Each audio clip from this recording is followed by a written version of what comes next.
reference to Greek, and Jesus is the only one that used it, and it's only used in reference to the Lord's Prayer.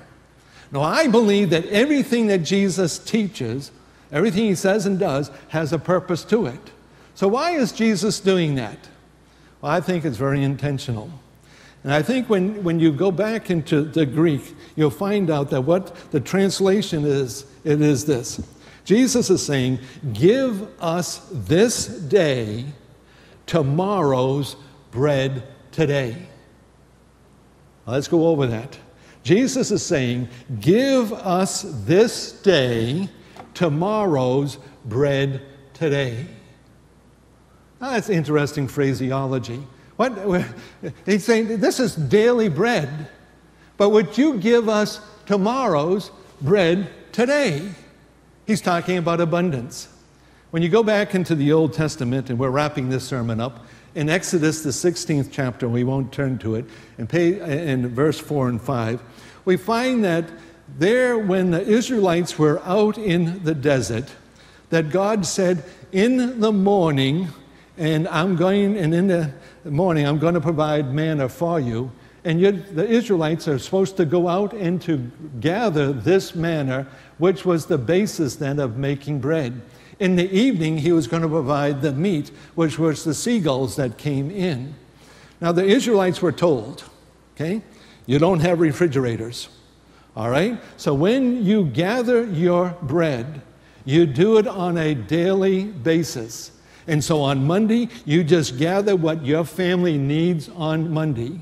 Don't collect it for Tuesday or Wednesday, because if you do, God said, I'm going to spoil it.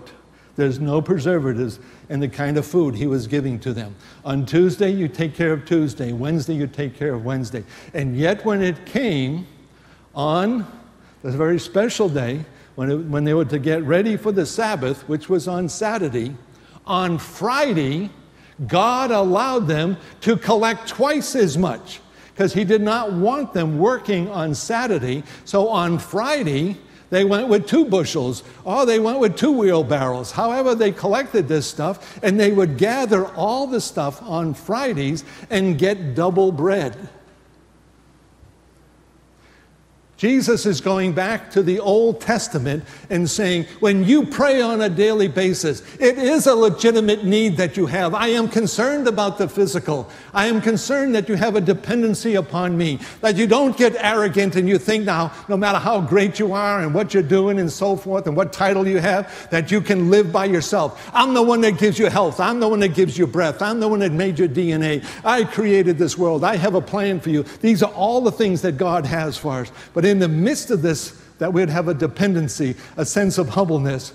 But Jesus comes to us and says, you know what?